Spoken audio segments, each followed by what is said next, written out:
Cada vez son más las personas las cuales piden un crédito bancario para costearse cosas como las vacaciones, diversión, caprichos, etc. Todo esto está comportando que la situación para cierta gente que pide este tipo de préstamos, conocidos como créditos al consumo, empeore día tras día. Y es que no me creo que la gente pueda llegar a ser tan inconsciente.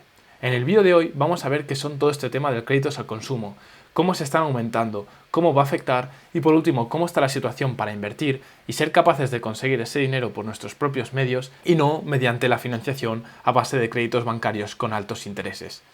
Si te interesa este vídeo, quédate porque ahora lo vemos.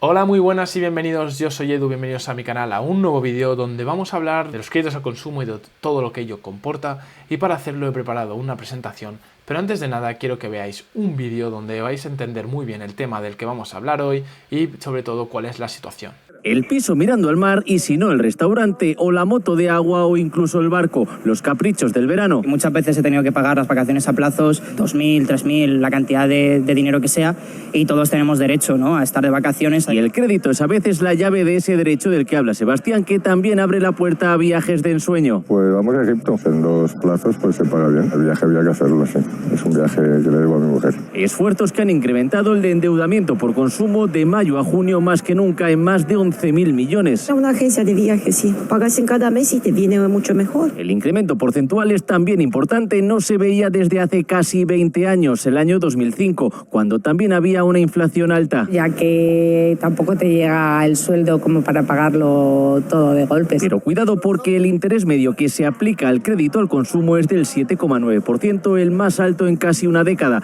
y el interés de la tarjeta ronda el 20%. La tarjeta de crédito lo he puesto en 3 plazos porque ha subido todo mucho y la verdad que con lo que ganamos llegamos justito a fin de mes. Y después del verano es cuando toca afrontar el préstamo, porque prácticamente todo ese crédito que se ha pedido es para devolver pronto, en un año o menos. Gente que llega justa a fin de mes financiándose las vacaciones con créditos de tasas de intereses altísimos y a devolver al cabo de muy poco tiempo. ¿Qué es lo que realmente todo eso va a conllevar? Pues bueno, vamos a ver ciertos datos para empezar que se han dado en el vídeo y me han parecido de mucho interés.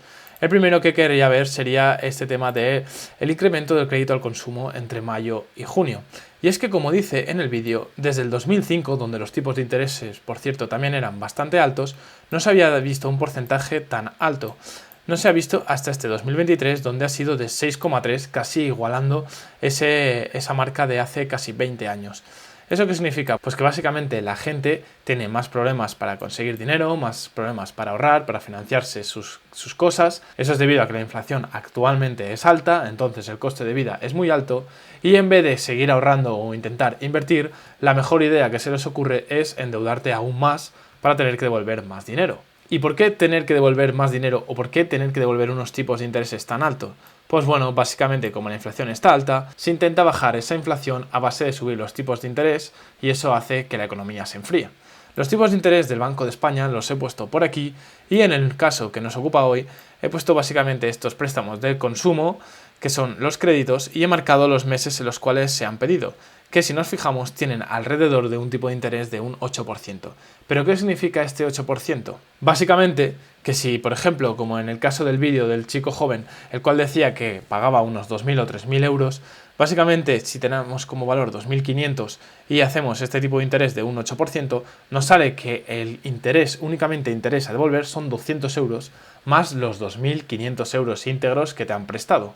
En total, 2.700 euros que van a tener que devolver y lo van a tener que hacer en un corto plazo de tiempo, ya que estos préstamos suelen ser para pagar al cabo de un corto plazo o un periodo de tiempo muy poco prolongado, lo cual significa que es de un año o menos. ¿Qué sucede entonces en estos casos? Pues bien, también lo vamos a ver. Si nos fijamos por aquí, el gasto medio de un hogar considerando pues la típica familia, incluso con un hijo o dos, es de entre 25.000 y 30.000 euros, más o menos de media. Si en cambio eres un chico joven como en el del vídeo, en el caso que estamos viendo ahora mismo, los gastos son más reducidos, la familia es más pequeña y entonces gastas menos pues en comida, en ocio y en todos los sectores en general. Pongamos por ejemplo que los gastos de este chico y pareja o hijos, si es que tiene o no, son de 20.000 euros, que aún así es bastante alto, ya que si él está solo pues no serán gastos tan elevados. Pero si estos 20.000 euros aplicamos estos 2.700 que tiene que devolver, vemos que casi un 14% del gasto total durante el año se va en estas vacaciones. Es decir, que se va a gastar el 14% de todo su presupuesto para gastos anuales en una semana o dos. Además, eso no es todo, porque si vemos este gráfico por aquí de cómo se distribuyen los gastos a lo largo de los años, vemos que en el mes de verano los gastos es cuando son más elevados, seguramente por estas supuestas vacaciones que no se pueden costear, y luego tenemos que otros picos en Navidades, obviamente diciembre por tema pues de Papá Noel y los Reyes Magos, y enero por la conocidísima cuesta de enero, y luego tenemos unos pequeños valles, tanto en estos meses de septiembre, octubre, noviembre, como aquí ya tirando a febrero o marzo. ¿Qué ocurre con estos préstamos? Si la persona que lo pide no es capaz de devolverlo en estos meses valle, septiembre, octubre o noviembre, luego ya vienen los gastos de diciembre, que obviamente son casi iguales que los de verano, por tanto, si no ha podido pagarse las vacaciones en verano, en diciembre también va a ir apurado y no va a poder devolver este crédito, y luego ya nos iríamos a febrero, marzo, abril, que si lo tiene que estar aún devolviendo durante estos meses, significa que para el verano siguiente no tendrá ningún ahorro, va a tenerse que volver a endeudar y va a entrar así en un bucle sin final. Por tanto, este préstamo pedido de 2.700 euros lo va a tener que intentar acumular en estos 3 meses siguientes del verano, lo cual, si ya no ha tenido la capacidad suficiente de ahorro para estas vacaciones de este mes, lo va a tener bastante complicado y seguramente va a tener que seguir pagando otros meses, lo cual le va a implicar el año que viene no poder hacer vacaciones o estarse endeudando de forma infinita. Visto esto, es muy fácil criticarlo, pero ¿cuál sería el procedimiento lógico o la manera de proceder en estos casos? Pues bien, te voy a dar aquí una opinión personal de cómo podría hacer la gente que está en esta situación para poder tener unas vacaciones más ajustadas a ellos o al menos tener opción de tener unas vacaciones en años siguientes. Y aquí he planteado una tabla donde he puesto 3 alternativas y qué puntos negativos tiene cada una de estas alternativas. La primera de todas sería, en vez de hacer las vacaciones que hemos visto en el anuncio de ensueño, de irse a Egipto, por ejemplo, hiciese unas vacaciones más económicas.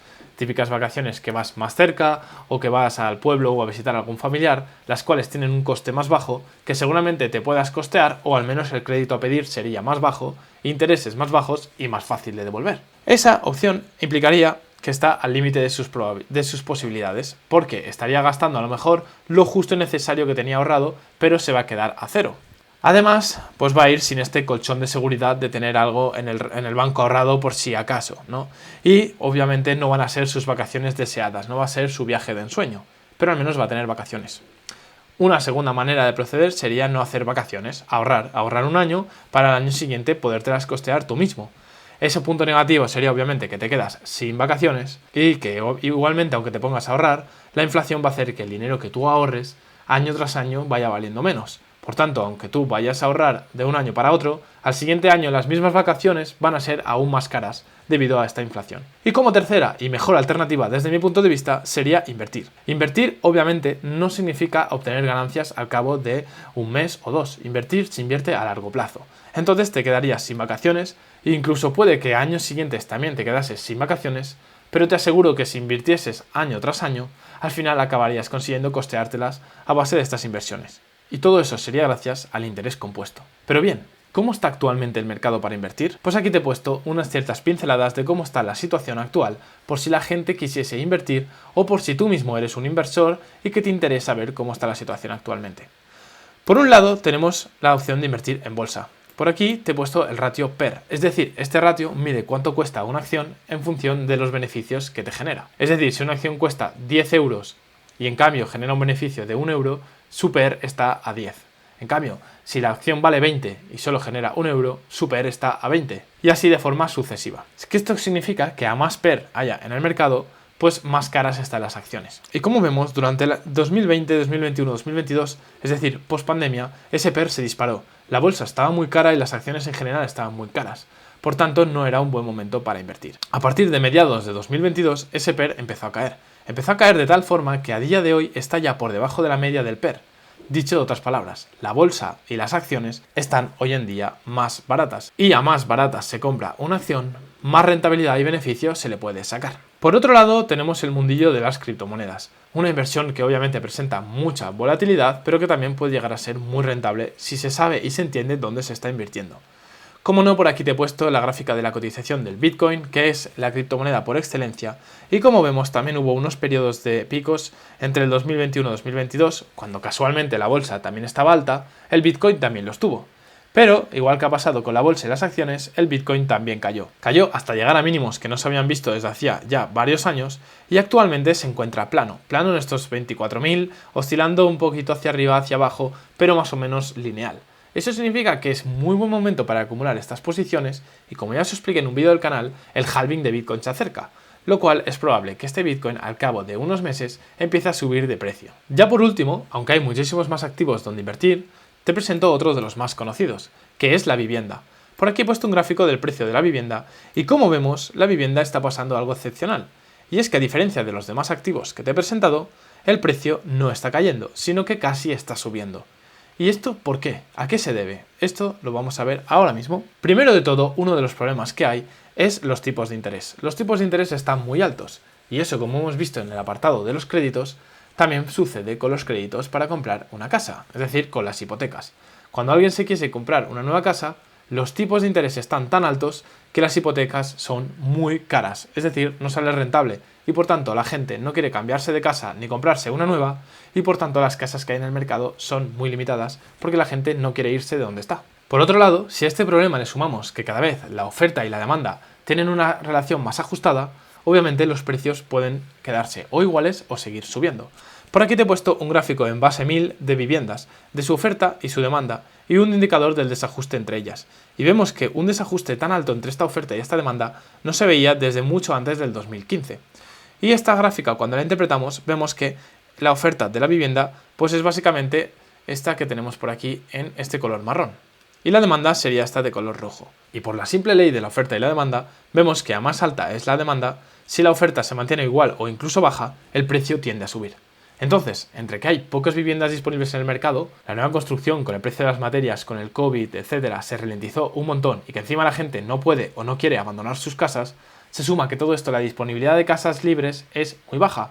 Y además las casas que hay libres tienen unas hipotecas muy altas, por tanto la vivienda está en una situación de aumento y sería probablemente el único activo en el cual ahora mismo no sea su mejor momento para invertir. Y bien, esto ha sido todo, un repaso de una noticia que me ha parecido muy interesante y ya del mercado en general. Espero que este vídeo te haya parecido de interés y te haya aportado nuevos valores y conocimientos. Si te ha gustado, déjame me gusta, nos vemos a la próxima.